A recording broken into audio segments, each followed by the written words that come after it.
В эфире Абхазского телевидения информационный выпуск Амшейкушара. Здравствуйте. Министерству по репатриации Республики Абхазия исполнилось 26 лет. По этому случаю в ведомстве состоялось торжественное заседание, в котором принял участие президент Рауль Хаджимба. Подробности в репортаже Алики Трапш. Деятельность Министерства по репатриации – важная составляющая внутренней и внешней политики Абхазии. Создавалось ведомство в один из самых тяжелых периодов современной абхазской истории – во время Отечественной войны народа Абхазии. Указ об этом в 1993 году подписал Владислав Ардзенба. С момента создания Госкомитета по репатриации, а ныне Министерства, основной его задачей было и остается содействие возвращению репатриантов на историческую родину. Благодаря слаженной работе организации за все это время около 5000 наших соотечественников вернулись на историческую родину. Сегодня мы с уверенностью можем сказать о том, что наша диаспора, которая вернулась на свою историческую родину, вовлечена во все те процессы, которые происходят в нашей стране. Начиная от политики, экономики и других всех вопросов гуманитарного направления, они рядом с нами. Они адаптировались. Мы в постоянном контакте с всеми нашими культурными центрами, которые находятся за пределами Абхазии, в Турции, в Сирии, Иордании, в странах Европы. Поэтому разрабатываем несколько интересных проектов по переселению наших соотечественников. Приветствуя участников торжественного заседания, президент Рауль Хаджимба отметил, что у народа Абхазии и репатриантов общая история и одна родина. Без возвращения на историческую родину соотечественников, проживающих в разных странах мира, у Абхазии нет будущего. Наши соотечественники из зарубежных диаспор многое сделали для победы в Отечественной войне. Поддержка братьев удваивала силы в борьбе за свободу родной земли. За прошедший период укрепились связи с диаспорой. Немало абхазов вернулись на историческую родину и участвуют в развитии государства, подчеркнул Рауль Хаджимба. Хаштракум, Турктула, Шемтула, Иордания, Вахагирт, Атула Корча, Инхо Хашстра, Рыбжок, он и Штыргаз. Апсвай, а Черкесстве, Рвяхыры и Бытана, и Шакуцбаз, ари агрессии. Ари Шардадза Зазгваз, Хавила Рымчко и Баздваз, Хтусный Алейт, Дара, Ава Дайвера Хантагалаз Амшкваран. Ачкунша, Хашстра, Хайхабатра, Хайцбатра, Вахин Бианаваз, Рхия Мейгзе, Ентахоз, Абриадгила Зухан, Рыдгилоп, Хадакун Закурцос. Jetzt Хаштаз, вот пипш Юдзу, Хадгил, Хашстра, Яхаги, Ужран Загимац, Ирту. Хадгил Заги Эхазейципшу. Дарадзе Схуркот Вчапха, Избанагзар Яфирпшва Ачхара, Айцнукара. Кавалер ордена Леона Махмуд Кушба впервые приехал из Сирии в 1991 году. С первого дня Отечественной войны народа Абхазии находился в рядах защитников Родины. По его признанию, ни в одной стране мира абхаз не чувствует себя так, как здесь, на своей земле. У себя находиться. Вот это самое важное. Когда мы приехали, конечно, чуть-чуть была разница между нашими представлениями и реальностью. Но все-таки, знаете, адаптируется человек. Мы что-то сохранили, местные что-то сохранили. И получилось у нас, знаете, взаимное понимание. Какое-то улучшение уже чувствуется. И я знаю, что возможности сейчас у нас не такие большие, но надеюсь в будущем, что будет развиваться оно все. Участник Отечественной войны Амир Гечба тоже один из тех, кто вернулся на историческую родину. Вот уже 27 лет, как он живет в Абхазии. Невозможно описать словами какое-то счастье жить у себя на родине, говорит Амир Гечба. Это моя родина. Больше не могу сказать. Это моя душа. Я очень рад, что я в Абхазии живу. В рамках торжественного заседания президент Рауль Хаджимба вручил медали за победу 75 ветеранам Отечественной войны народа Абхазии. А министр по репатриации Беслан Дбай вручил главе государства памятный подарок в честь дня рождения, который Рауль Хаджимба отметил 21 марта. Алика Трапш, Тамас Чиковани, Алексей Баструков, Абхазское телевидение. Генеральный секретарь НАТО Столтенберг, прибывший в Тбилиси для ознакомления с ходом командно-штабных учений Грузии и НАТО, выступил с рядом заявлений, в которых призвал Россию отозвать признание независимости Абхазии, подчеркнув приверженность Североатлантического альянса суверенитету и территориальной целостности Грузии. Министерство иностранных дел Республики Абхазия расценивает очередные учения Грузии и НАТО как открытый вызов национальной безопасности. Настоятельно призываем Тбилиси и Брюссель осознать пагубность столь откровенной демонстрации своих военных амбиций, говорится в частности в распространенном комментарии внешнеполитического ведомства страны. В МИД Абхазии убеждены, что активно идущий процесс взаимодействия Грузии с НАТО должен стать предметом серьезной дискуссии международных посредников и участников консультаций в Женеве. Необходимо ясное понимание того, что возможные попытки Тбилиси подорвать усилия по обеспечению мира и безопасности в Закавказье будут жестко пресекаться. С 13 по 15 июня при поддержке Министерства промышленной политики Республики Крым в Ялте пройдет 6-я выставка российских производителей «Росэкспо Крым. Конкурентоспособность». Минпром Крыма приглашает производителей из Абхазии принять участие в выставке с целью укрепления деловых связей между Крымом и Абхазией. «Росэкспо Крым. Конкурентоспособность» – крупнейшая выставка в сфере торговли, которая является лучшей возможностью для входа в розничные сети и продвижения своего продукта в Крыму и на юге России. Выставка объединит производителей самых разных направлений хозяйственной деятельности. Участники получат возможность презентовать свою продукцию, ознакомиться с последними тенденциями и новинками в различных сферах промышленного производства, торговли и услуг, а также наладить деловые контакты как с оптовыми покупателями, так и с конечными потребителями. Заявки на участие в выставке принимаются по электронной почте Министерства экономики Республики Абхазия. Ранее, 16 ноября, первый вице-премьер Абхазии Даур Аршбай, заместитель председателя Совета министров Крыма, постоянный представитель Республики Крым при президенте России Георгий Мурадов подписали план мероприятий по развитию торгово-экономического, научно-технического и гуманитарного сотрудничества Республики Абхазия и Республики Крым на 2019-2021 годы. Прокуратура проводит расследование в отношении гражданки Баяджан Анаиды Степановны, которой вменяется преступление по статье мошенничества, совершенное в особо крупном размере. Как сообщает пресс-служба МВД Абхазии, гражданка Баяджан, злоупотребляя доверием потерпевших, убеждала выдавать ей ювелирные изделия с целью последующей реализации и возврата оговоренных денежных сумм. Однако своих обязательств впоследствии не выполнила. Вырученные денежные средства в особо крупном размере использовала на свои личные нужды, продолжая обманным путем обнадеживать более поздними сроками их возврата.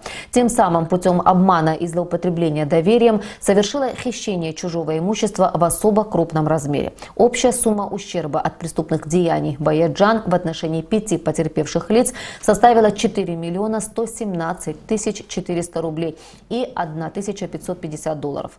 Гражданка Баяджан задержана. Решением Сухумского городского суда в отношении Баяджан избрана мера пресечения в виде ареста. МВД Абхазии обращается с просьбой к гражданам, кто мог пострадать от преступных действий Анаиды Баяджан, обратиться в прокуратуру города Сухум. Проблеме заболеваемости туберкулезом в Абхазии был посвящен круглый стол в республиканском противотуберкулезном диспансере в Гулрипше. Мероприятие организовано Министерством здравоохранения республики и приурочено ко Всемирному дню борьбы с туберкулезом, который отмечается 24 марта. Как сообщает пресс-служба Минздрава, участие в круглом столе помимо профильных специалистов, врачей-фтизиатров и руководства диспансера приняли первый заместитель министра здравоохранения Абхазии Алхаз Конджария, начальник лечебно-профилактического управления Минздрава Саида Делба, депутат Народного собрания Алхаз Джинджолия, представители международных неправительственных организаций, программа развития ООН и «Врачи без границ». Как отмечалось в ходе беседы, статистика последних нескольких лет свидетельствует о стабильном снижении заболеваемости туберкулезом в Абхазии, а также об улучшении качества лечения и увеличении процента полного выздоровления от этого заболевания, в чем существенную поддержку Министерству здравоохранения Абхазии оказывают организации «Врачи без границ» и ПРООН. Служба требует усовершенствования, то есть кадровый дефицит, нужно молодых кадров привлекать. Также у нас ряд направлений, которые мы должны укрепиться, усовершенствоваться. Это лабораторная служба, диагностическая часть туберкулезной службы должна усовершенствоваться. У нас должна быть своя лаборатория, которая будет определять нам чувствительность к лечению протуберкулезным препаратам. Должно быть также более усовершенствование направления в контролируемое лечение непосредственно под медицинским наблюдением, это ДОТ-стратегия. Также еще больше направления в социальной части работы, что эти пациенты получали социальную поддержку, это будет соцобеспечение, это будет отдельные фонды, это будут международные организации, которые могут быть в помощь только тем семьям, которые болеют от туберкулеза, которые приносят им определенные затраты. В Абхазском государственном университете открылась отчетно-научная практическая конференция. На пленарном заседании с докладами выступили профессоры и доценты АГУ. Конференция продлится 2 недели. Вначале будут заслушаны научные работы преподавателей, а затем свои доклады представят студенты и аспиранты университета. Подобные конференции проходят в Абхазском государственном университете несколько раз в год и имеют большое практическое значение для студентов и преподавателей. По сложившейся традиции открывает пленарное заседание ректор вуза Олег Огварамия. Но на этот раз он не смог присутствовать, так как принимает участие в 14-м съезде Евразийской ассоциации университетов, который проходит в эти дни в Москве. Конференцию открыла проректор по научной работе АГУ Джулета Адлиба. За прошедший год была проделана большая научная работа и есть определенные результаты, отметила она. Велась работа по всем направлениям, были выполнены монографические исследования, были выполнены работы по составлению словарей, справочников, по подготовке научных статей, докладов. Принималось участие в многочисленных конференциях нашего вуза, за пределами нашего вуза на территории Абхазии, в других учреждениях соответствующего профиля, а также за пределами Абхазии. Доценты и профессора АГУ зачитали доклады на такие темы, как обряды и обычаи абхазов, абхазский язык сегодня и другие. Кандидат географических наук Нурик Багапш представил аудитории доклад «Ласское население Абхазии в начале 20-21 веков. Демографическая ситуация и особенности географического расселения». По словам автора, материалы к научной работе он собирал около 5 лет, а тема стала ему интересна, потому что мало изучена. Эта тема достаточно мало изучена, да, поскольку она является такой узколокальной и, на мой взгляд, поэтому еще и более интересной. На сегодняшний день в Абхазии проживает порядка 200 лазов, которые учтены как лазы именно в документах, да, но при этом реальная численность людей, имеющих лазские корни, на порядок выше. Да, это связано с ассимиляционными процессами. Их можно наблюдать даже в отдельно взятых семьях, да, когда отец записан лазом, а его дети абхазами, или же родные братья и сестры записаны кто лазом, кто абхазом. Почему эта тема представляет интерес, как и вообще изучение этой демографической истории нашей страны? Это, по сути, наше лицо, то, кем мы являемся. Да? Это Абхазия во всех ее проявлениях. Подобные конференции стали доброй традицией для Абхазского государственного университета. После представления докладов ее участники обменялись мнениями, ответили на вопросы коллег, обсудили планы работы в различных направлениях. Отчетно-научная практическая конференция завершится 5 апреля. Тогда и будут подведены ее итоги. Гугут Савардания, Степан Мартиросян, Абхазское телевидение. Указом президента Республики Южная Осетия Анатолия Бибилова доктор философских наук, заведующий кафедрой журналистики Абхазского госуниверситета Гурам Амкуаб награжден медалью во знаменовании десятилетия победы в Отечественной войне народа Южной Осетии за освещение событий в период грузинской агрессии в августе 2008 года.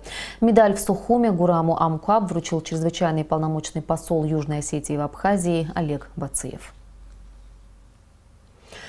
В Сухуми стартовала республиканская предметная олимпиада. В течение недели учащиеся средних школ, городов и районов Абхазии по разным предметам будут бороться за звание лучших. Подобная олимпиада проводится уже второй год Министерством образования и науки совместно с Абхазским государственным университетом.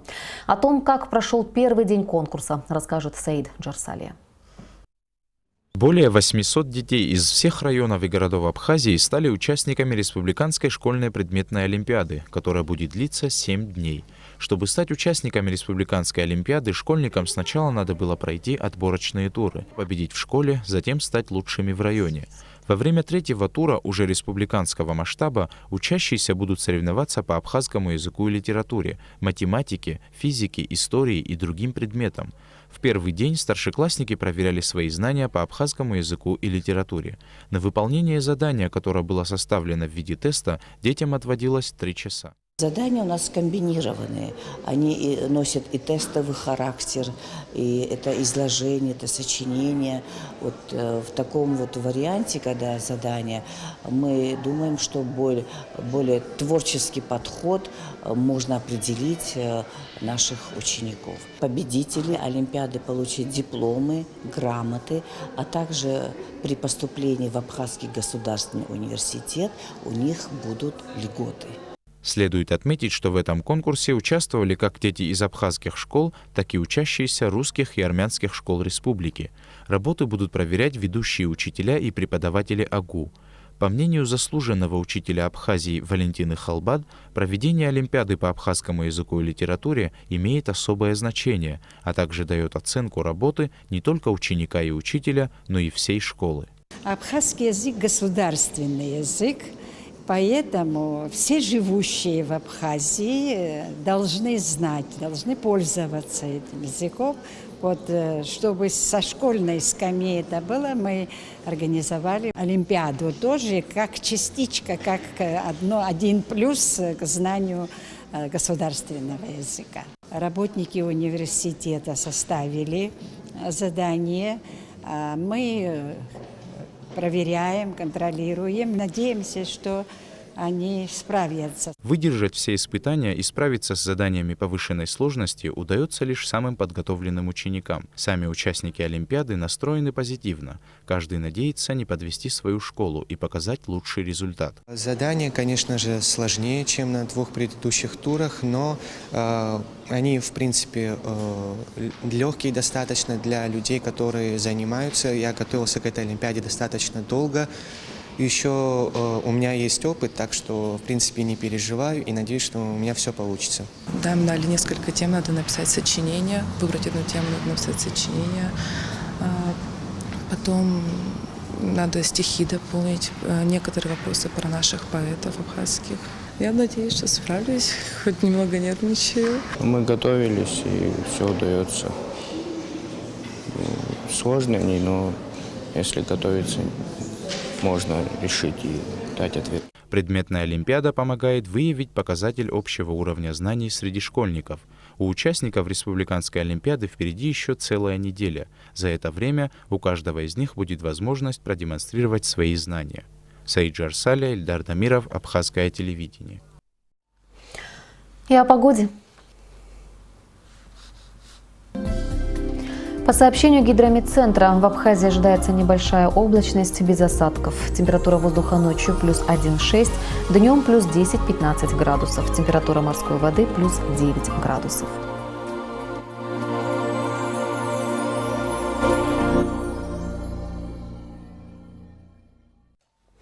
Информационный выпуск завершен. Я прощаюсь с вами. До встречи в эфире.